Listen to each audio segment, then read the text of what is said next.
सबसे पहले यूनिट 5 में री इन्फोर्समेंट लर्निंग का पूरा टॉपिक देखते हैं क्या क्या क्या है इसमें। व्हाट इज़ री इन्फोर्समेंट लर्निंग इन एमएल। तो पहले यूनिट हमने पढ़ा था फीडबैक बेस्ड मशीन होती है, फीडबैक बेस्ड मशीन। तो इसमें क्या होता है, एजेंट एक्शन परफॉर्म करता है बिना जाने कि क्या होगा, रिवार्ड मिलेगा पेनाल्टी मिलेगी, इन्वायरमेंट से इंटरेक्ट करता है, रिवार्ड मिलता है तो ठीक है, नहीं तो फिर से वही परफॉर्म करता है नेक्स्ट स्टेट, वही एजेंट टू इन्वायरमेंट जब तक रिवार्ड ना मिल जाए। What are different learning model of reinforcement learning. तो ये अलग अलग भी पूछता है, एक साथ ही पूछ लेता है। तो पहला मॉडल है मार्कोव डिसीजन प्रोसेस, दूसरा क्यू लर्निंग एल्गोरिथम, तीसरा deep Q learning. Describe the Markov decision process in reinforcement learning. ये 10 नंबर पहले ही आया था अकेले, सिर्फ इसमें मार्कोव डिसीजन एक्सप्लेन करना है। तो future independent of the past given the present. मैं इसको समझते रही कि जैसे चेस में आप चलते हैं तो हमेशा करंट स्टेट आपको पता होता है, पास्ट स्टेट मैटर नहीं करता है। एक बार आप चल दिए तो करंट स्टेज ही यहाँ से उठ के यहाँ चल रहे हैं तो मेन थोड़ा बहुत रोल कर रहा है प्रीवियस स्टेट, बाकी करंट स्टेट ही मेन रोल है, बाकी पास्ट से कोई रोल नहीं है। तो मैथमेटिकली इसको कैसे एक्सप्रेस स्टेटमेंट को एक्सप्रेस करेंगे, P S T plus one, फिर S T P S T plus one S one to S T. It says the if, यही क्या जो मैंने बताया, if the agent is present in the current state S one, perform an action A one, तो action A one perform कर रहे हैं, move the state to S two पे जा रहे हैं, then the state transition from S one to S two only depend upon the current state and future action and state two is do not depend on the past action. Past action depend नहीं करेगा reward and इससे reward state reward वगैरह मिल जाता है। लेकिन बस यही है कि ऐसा नहीं कि पुराने स्टेज पे डिपेंड करता हो, जैसे चेस में नहीं होता है। री इन्फोर्समेंट लर्निंग का फ्रेमवर्क है ये। तो मार्को वाला जो है, मार्को डिसीजन प्रोसेस री इन्फोर्समेंट लर्निंग का एक फ्रेमवर्क है जो इसकी प्रॉब्लम को सॉल्व करता है। एजेंट इन्वायरमेंट से सीख कर रिवार्ड पाने लगे, तो यही गोल है। मतलब इसका ये गोल होता है मार्कोव का कि एजेंट इन्वायरमेंट से रिवार्ड पाने लगे, बार बार पेनाल्टी वगैरह ना आए, पेनाल्टी आ जाती थी उसमें, तो सीखता रहे कि अब रिवार्ड पाने ही लग जाए। मेमोरी लेस होता है क्योंकि पुराने स्टेज को नहीं रखता है, सिर्फ करंट स्टेज को रखता है। रैंडम प्रोसेस है, कभी भी स्टार्ट होता है, कहीं से स्टार्ट होता है, जिसमें भी कहीं से हम कोई चीज़ उठा के रख देते हैं। तो हमेशा चेस दिमाग में रखेगी, तो उससे ये मार्को समझ में आएगा। Markov decision process 5 tuple, 5 tuple होता है as state, A is the action, P is the probability और R is the immediate reward।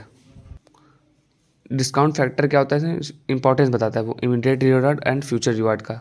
It has a value between 0 to 1, best value 0.2 to 0.8।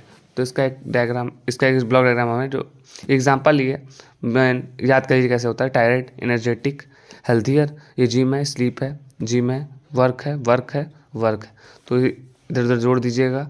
इससे बस यही दिखाया जा रहा है कि पास्ट डिपेंड नहीं करता है, करंट स्टेज डिपेंड करती है। Explain the various learning model for the reinforcement learning, ये भी क्वेश्चन आया था। तो इसमें एक मैंने तीनों मॉडल को एक्सप्लेन करना है। पहला मार्कोव वाला था, दूसरा क्यू लर्निंग एल्गोरिथम क्या होता है, मॉडल फ्री होता है। तो क्यू लर्निंग मॉडल फ्री होता है, तो मॉडल फ्री होने की वजह से क्या ये है, इसका मतलब ये होता है कि इन्वायरमेंट से इंटरेक्ट करके सीखता है हिट एंड ट्रायल रूल की मदद से। और बेलमैन इक्वेशन का भी इसमें यूज होता है। ऐसी पॉलिसी बनाता है जिससे एजेंट वर्क कर सके, एक पॉलिसी बनाता है जिससे एजेंट वर्क कर सके। The goal of the agent is Q learning to maximise the value of Q. इसका गोल क्या होता है क्यू लर्निंग का, मैक्सिमाइज वैल्यू को बढ़ाना, वैल्यू को क्यू लर्निंग की वैल्यू को बढ़ाना। क्यू मतलब होता है क्वालिटी को बढ़ाना, मैक्सिमाइज करना, इसका यही गोल है। क्यू टेबल्स में यूज़ होता है, क्यू लर्निंग में बेलमैन इक्वेशन का ही यूज़ होता है, वही मैंने बताया। जो बेलमैन इक्वेशन क्या होती है, V S M X R S C gamma V S, ये V S value calculated the particular point, V S क्या होता है value calculated at the particular point, R S C क्या होता है reward at a particular state by performing an action. Reward होता है कोई भी एक्शन परफॉर्म पर्टिकुलर स्टेट का जब हम एक्शन परफॉर्म करते हैं। गामा में डिस्काउंट फैक्टर है, पहले देखा था। क्यू लर्निंग एल्गोरिथम लोग अब कैसे वर्क होता है एल्गोरिथम, पहले इनिशियलाइज करते हैं क्यू वैल्यू को with 0। Choose an action A is the current state as based on the current based Q value, ये करते हैं। Perform as the action A and observe the outcome, action perform करते हैं और नया स्टेट देखते हैं क्या है आउटकम। मेजर द रिवार्ड को मेजर करते हैं। Update Q using Bellman, update करते हैं क्यू को।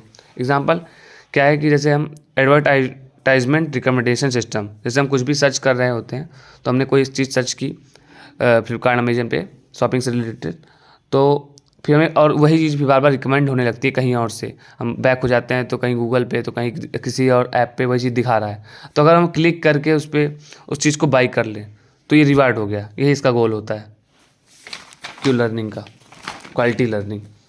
डीप क्यू लर्निंग क्या होता है model, Q learning is very small environment very less number of state and action, मतलब जो क्यू लर्निंग था वो वेरी स्मॉल अमाउंट में, बहुत छोटे छोटे कामों के लिए था, छोटे एक्शंस के लिए था। अगर ये सब इंक्रीज हो जाए, अगर सब बढ़ जाए, बहुत बड़े बड़े चीज़ों के लिए होने लगे, तो डीप क्यू लर्निंग की जरूरत होती है वहाँ पे।